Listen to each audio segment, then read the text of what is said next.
வணக்கம். ஃபர்ஸ்டர்ஸ் ஹெட்கியர்ஸ் வழங்கும் தமிழ்நாடு 360க்கு உங்களை வரவேற்பது நான் சரவணன். தமிழகத்தில் உள்ள அனைத்து மாவட்ட நிகழ்வுகளையும் விரிவாக பார்ப்பதற்கு முன் தலைப்புச் செய்திகளை பார்க்கலாம்.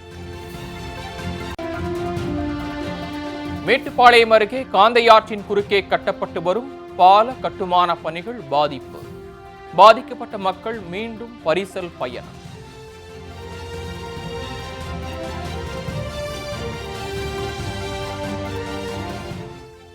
சூளகிரியில் தனியார் உணவகத்தில் இருந்து வெளியேறும் கழிவுநீர் தேங்கி நிற்பதால் சுகாதார சீர்கேடு.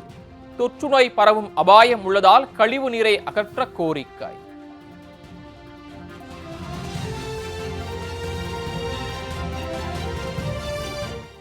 சிங்கமுனரி அருகே வேங்கைப்பட்டி சமத்துவபுரத்தில் பொது மயானம் இன்றி தவிக்கும் மக்கள். இறந்தவரின் உடலை அடக்கம் செய்ய மற்ற கிராமங்களை நாடும் அவல நிலை.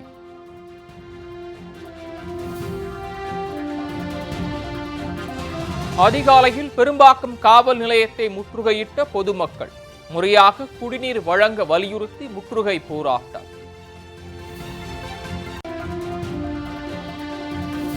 கடலாடி அருகே மின்சார வசதியின்றி இருளில் தவிக்கும் மக்கள்.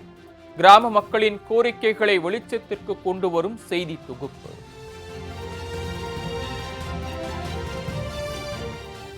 இனி விரிவான செய்திகள்.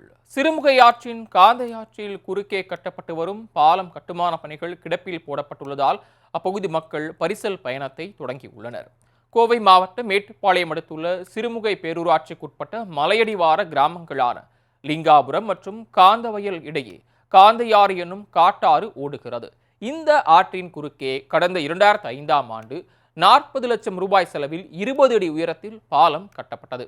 பவானிசாகர் அணையின் நீர்த்தேக்க பகுதியில் கட்டப்பட்ட இந்த பாலம் மழைக்கால நீர்வரத்தை சரியாக கணக்கிடாமல் கட்டப்பட்டதால் மழைக்காலத்தில் பவானிசாகர் அணையின் நீர்மட்டம் 95 அடியை எட்டும் போதே ஆற்றின் குறுக்கே கட்டப்பட்டுள்ள இந்த பாலம் தண்ணீரில் மூழ்க துவங்கி வருகிறது. அணையின் நீர்மட்டம் 100 அடியை கடந்துவிட்டால் இந்த உயர்மட்ட பாலம் மூழ்குவதாக நீருக்குள் மூழ்கிவிடும். இதனால் இணைப்பு சாலைகளும் நீரில் மூழ்கி விடுவதால் கரையோரத்தில் உள்ள காந்தையூர், உளியூர், ஆளூர் உள்ளிட்ட கிராமங்கள் போக்குவரத்து இன்றி துண்டிக்கப்படுகிறது. இதனால் அப்பகுதி மக்கள் புதிய பாலம் கட்டித்தர அரசுக்கு கோரிக்கை விடுத்து வந்தனர். இதனையடுத்து 14 கோடி ரூபாய் மதிப்பீட்டில் புதிய பாலம் கட்ட அனுமதி அளிக்கப்பட்டு பணிகளும் கடந்த ஆண்டு துவங்கியது. இந்நிலையில் கோடை மழை காரணமாக காந்தையாறு மாயாற்றில் நீர்வரத்து அதிகரித்ததால் பாலத்தை வெள்ளம் சூழ்ந்தது. இதனால் பாலம் கட்டுமான பணிகள் முடங்கியதால் அப்பகுதி மக்கள் மீண்டும் பரிசல் பயணத்தை மேற்கொண்டு வருகின்றனர். எனவே முறையாக திட்டமிட்டு உயர்மட்ட மேம்பாலம் கட்டித்தர வேண்டும் என்று கிராம மக்கள் கோரிக்கை விடுத்துள்ளனர்.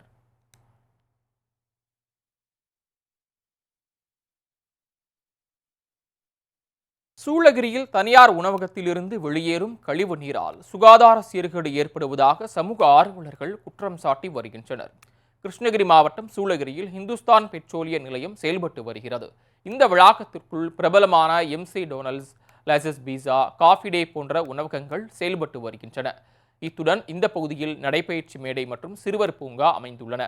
இங்கு நாள்தோறும் 100க்கும் மேற்பட்ட வாகன ஓட்டிகள் மற்றும் பொதுமக்கள் வந்து செல்கின்றனர். இந்த நிலையில் தனியார் உணவகங்களில் இருந்து வெளியேறும் கழிவுநீர் பல மாதங்களாக தேங்கி நிற்பதால் அப்பகுதி முழுவதும் துர்நாற்றம் வீசுவதுடன் கொசுக்கள் உற்பத்தியாகி தொற்றுநோய் பரவும் அபாய சூழல் ஏற்பட்டுள்ளது. எனவே தேங்கியுள்ள கழிவுநீரை அகற்றவும் கழிவுநீர் தேங்காமல் தடுக்கவும் உரிய நடவடிக்கை எடுக்க வேண்டும் என்று சமூக ஆர்வலர்கள் கோரிக்கை விடுத்துள்ளனர்.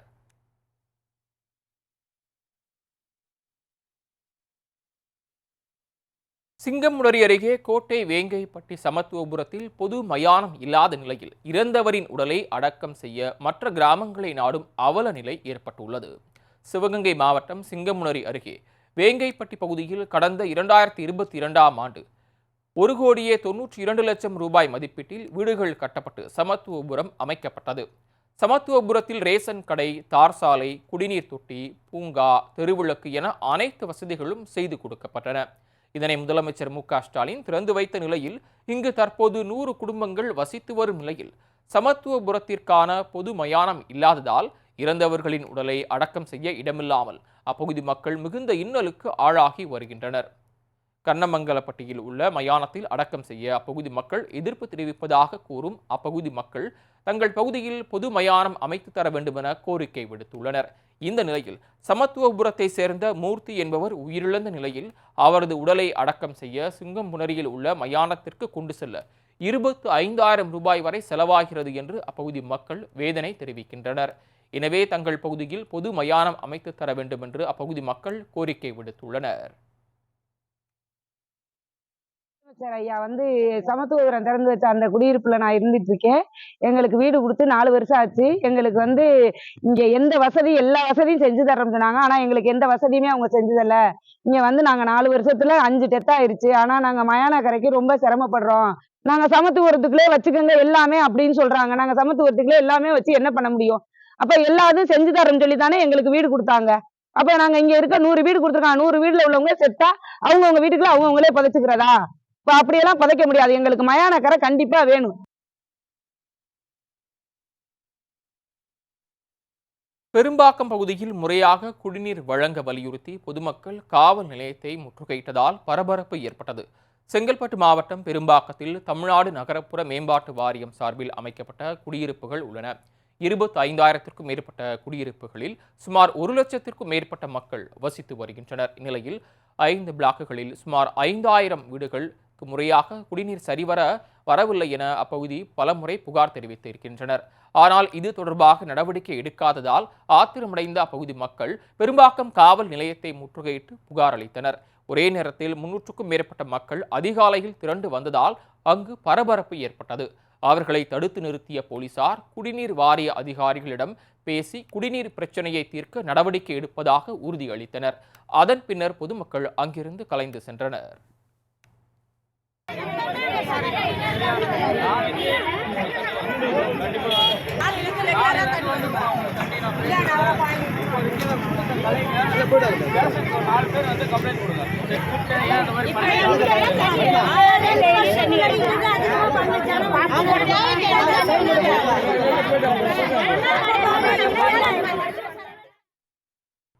கம்பம் பகுதியில் மைக் செட் உரிமையாளர்கள் மற்றும் தொழிலாளர்களுக்கு நல வாரியம் அமைத்து தர வலியுறுத்தி மைக் செட் உரிமையாளர்கள் தமிழக அரசுக்கு கோரிக்கை வைத்தனர்.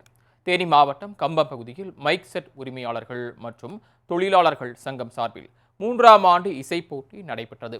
இப்போட்டியில் தேனி, மதுரை, திருச்சி, சென்னை உள்ளிட்ட பல்வேறு மாவட்டங்களைச் சேர்ந்த ஏராளமான மைக் செட் உரிமையாளர்கள் பங்கேற்று திறந்த வெளியில் மைக் செட்டுகளை அமைத்து அதன் திறன்களை வெளிப்படுத்தினர். இப்போட்டியில் ஒலிபெருக்கிகள் வரிசையாக கட்டப்பட்டு எந்த ஒலிபெருக்கியிலிருந்து துல்லியமாகவும் தெளிவாகவும் அதிக சத்தத்துடன் கூடிய பாடல் ஒலிக்கப்படுகிறதோ அதன் உரிமையாளரை வெற்றியாளர்களாக தேர்வு செய்தனர்.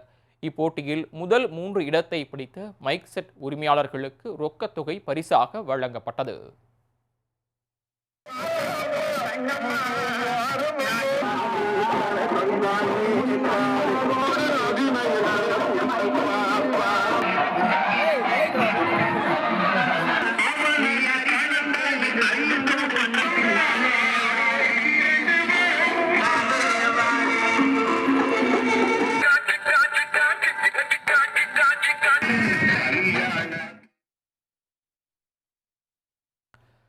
மேலும் தென் மாவட்ட கிராம பகுதியில் கடந்த 20 ஆண்டுகளுக்கு முன்பாக கொடிகட்டி பறந்த மைக் செட் தொழில் தற்போது அழிவின் விளிம்புக்கு செல்வதாகவும் கூம்பு வடிவ குழாய்கள் மீதுள்ள தடையை நீக்கி தங்களது வாழ்வாதாரத்தை காப்பாற்ற வேண்டும் எனவும் மைக் செட் உரிமையாளர்கள் தமிழக அரசுக்கு கோரிக்கை வைத்தனர்.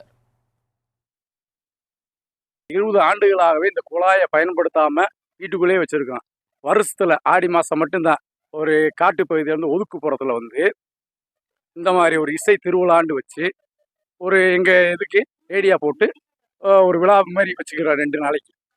அதே மாதிரி இப்போ தமிழக அரசுக்கு ஒரு கோரிக்கை வைக்கிறோம்னா என்ன ஒரு கோரிக்கைண்டா எங்க அந்த தடையை நீக்கணும். உச்சநீதிமன்றத்திற்கு தடையை நீக்கி மீண்டும் எங்களை ஏதாச்சும் ஒரு நிபந்தனை வச்சு இப்படித்தான் ஒலிபெருக்க பயன்படுத்தணும், கூமுடியவளை பயன்படுத்திக்கிண்டு ஊருக்குள்ள திருவிழாவோ விசேஷங்களுக்கு அரசியலுக்கு பயன்படுத்துறது மாதிரி எங்களுக்கு அது ஒன்று செய்யுங்க. சங்ககிரி அருகே கொங்குநாடு கலைக்குழுவினரின் வள்ளி கும்மியாட்டம் பார்வையாளர்களை வெகுவாக கவர்ந்தது. சேலம் மாவட்டம் சங்ககிரியில் புறநகர் மாவட்ட கொங்குநாடு மக்கள் தேசிய கட்சியின் சார்பில் வள்ளி கும்மியாட்டம் நடைபெற்றது. இதில் நாமக்கல் எம்பி மாதேஸ்வரன், கொங்குநாடு மக்கள் தேசிய கட்சியின் மாநில பொருளாளர் KKC பாலு ஆகியோர் சிறப்பு அழைப்பாளர்களாக கலந்து கொண்டனர்.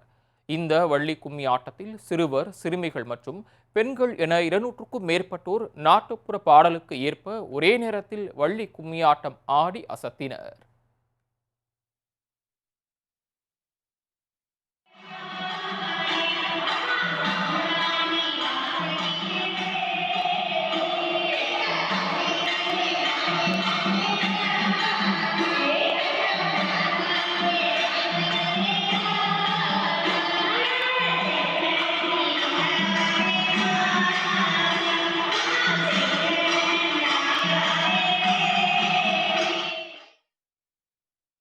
பின்னர் வள்ளி கும்மி ஆட்டத்தில் உலக கிண்ண சாதனை படைத்த மகளிருக்கு கொங்குநாடு மக்கள் தேசிய கட்சியின் சார்பில் சான்றிதழ்கள் வழங்கப்பட்டு பாராட்டு தெரிவிக்கப்பட்டது.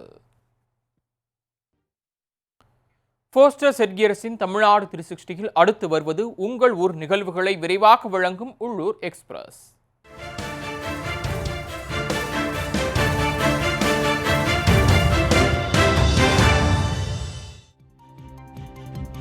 வந்தவாசி ரங்கநாத பெருமாள் கோயிலில் புனரமைப்பு பணிகள் செய்யப்பட்டு கும்பாபிஷேகம் நடத்தப்பட வேண்டும் என பக்தர்கள் கோரிக்கை விடுத்துள்ளனர். திருவண்ணாமலை மாவட்டம் வந்தவாசி ஜலகண்டேஸ்வரர் கோயில் மற்றும் ரங்கநாத பெருமாள் கோயில் 1000 ஆண்டுகள் பழமையான கோயிலாகும். இந்த கோயிலில் கடந்த 14 ஆண்டுகளுக்கு முன்பு கும்பாபிஷேகம் நடைபெற்றது. இந்நிலையில் கோயில் மேல்புறத்தில் செடிகள், கொடிகள் முளைத்து காணப்படும் அவல நிலை காணப்படுகிறது. இதனால் கோயிலில் புனரமைப்பு செய்யப்பட்டு கும்பாபிஷேகம் நடத்த இந்து சமய அறநிலையத்துறை அதிகாரிகள் நடவடிக்கை எடுக்க வேண்டும் என்று பக்தர்கள் கோரிக்கை விடுத்துள்ளனர்.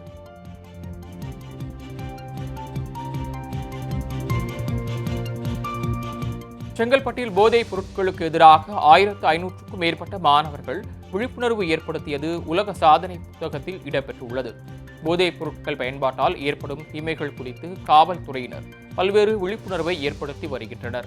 இந்நிலையில் செங்கல்பட்டு மாவட்டம் திம்மாவரம் பகுதியில் 1500க்கும் மேற்பட்ட பள்ளி மாணவ மாணவிகள் இணைந்து போதைப் பொருட்களுக்கு எதிராக ஒன்று திரண்டு விழிப்புணர்வு ஏற்படுத்தினர். மேலும் மதுபாட்டில், புகையிலை, போதை மாத்திரை போன்ற வடிவில் மாணவர்கள் அணிவகுத்து நின்று விழிப்புணர்வு ஏற்படுத்தினர். இந்நிகழ்வு ஐன்ஸ்டீன் உலக சாதனை புத்தகத்தில் இடம்பெற்றுள்ளது.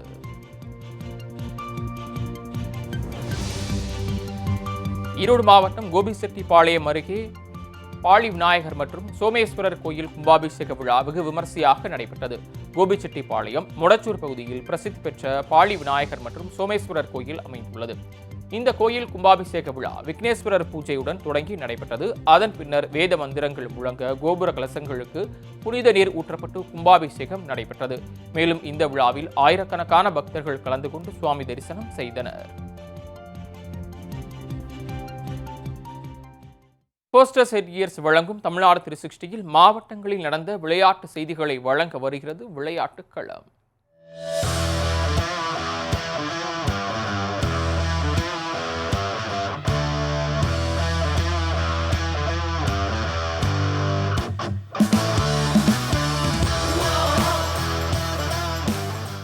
வேதாரண்யம் மாவட்ட அளவில் நடைபெற்ற கபடி போட்டியில் ராமகிருஷ்ணாபுரம் அணியினர் முதல் பரிசை தட்டிச் சென்றனர். நாகை மாவட்டம் வேதாரண்யம் அடுத்த ராமகிருஷ்ணாபுரம் பகுதியில் உள்ள பள்ளி மைதானத்தில் கயல் கே வீரா நினைவு கபடி கழகத்தின் சார்பில் மாவட்ட அளவிலான 7ஆம் ஆண்டு தொடர் கபடி போட்டி நடைபெற்றது. 52 கிலோ எடைப்பிரிவில் நடைபெற்ற இந்த கபடி போட்டியில் தஞ்சாவூர், திருவாரூர், காரைக்கால், நாகப்பட்டினம் உள்ளிட்ட மாவட்டங்களைச் சேர்ந்த 24 கபடி அணியினர் கலந்து கொண்டு திறம்பட விளையாடினர். இதில் இறுதிப் போட்டியில் புஷ்பவனம் அணியினரை ராமகிருஷ்ணாபுரம் அணியினர் வீழ்த்தி முதல் பரிசை தட்டிச் சென்றனர்.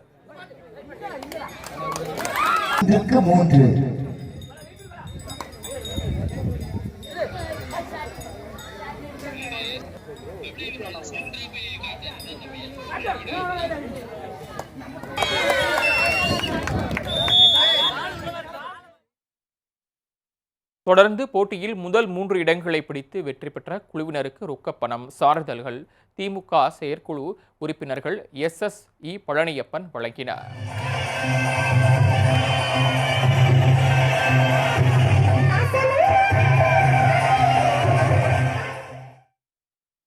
தென்னிந்திய அளவில் நடைபெற்ற ஜூடோ போட்டியில் தொடர்ந்து 13வது முறையாக தனியார் பள்ளி சாம்பியன்ஷிப் பட்டத்தை வென்று அசத்தியது. கரூரில் செயல்பட்டு வரும் தனியார் பள்ளியில் தென்னிந்திய அளவில் சிபிஎஸ்இ பள்ளிகளுக்கு இடையிலான ஜூடோ போட்டி நடைபெற்றது. போட்டியில் தமிழ்நாடு, தெலுங்கானா, ஆந்திரா, புதுச்சேரி, அந்தமான் நிக்கோபார் உள்ளிட்ட தென் மண்டலங்களிலிருந்து 138 பள்ளிகளைச் சேர்ந்த வீரர் வீராங்கனைகள் இதில் கலந்து கொண்டனர்.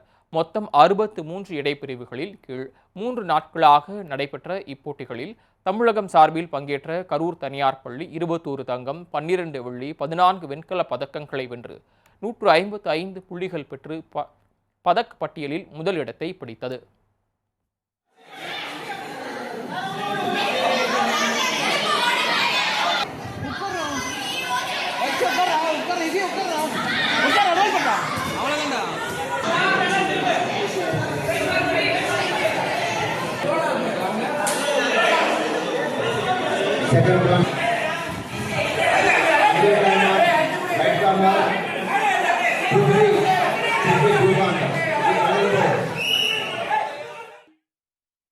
தொடர்ந்து வேளாங்கண்ணி தனியார் பள்ளி 4 தங்கம், 1 வெள்ளி, 3 வெண்கல பதக்கங்களை வென்று 26 புள்ளிகள் பெற்று 2ஆம் இடத்தை பிடித்தது. இப்போட்டிகளில் தங்கம் மற்றும் வெள்ளி பதக்கங்களை வென்ற 136 வீரர் வீராங்கனைகள் வரக்கூடிய செப்டம்பர் மாதம் ராஜஸ்தானில் நடைபெறவுள்ள தேசிய அளவிலான சிபிஎஸ்இ பள்ளிகளுக்கிடையிலான ஜூடோ போட்டிகளில் தென் மண்டலம் சார்பில் பங்கேற்பார்கள் என்பது குறிப்பிடத்தக்கது.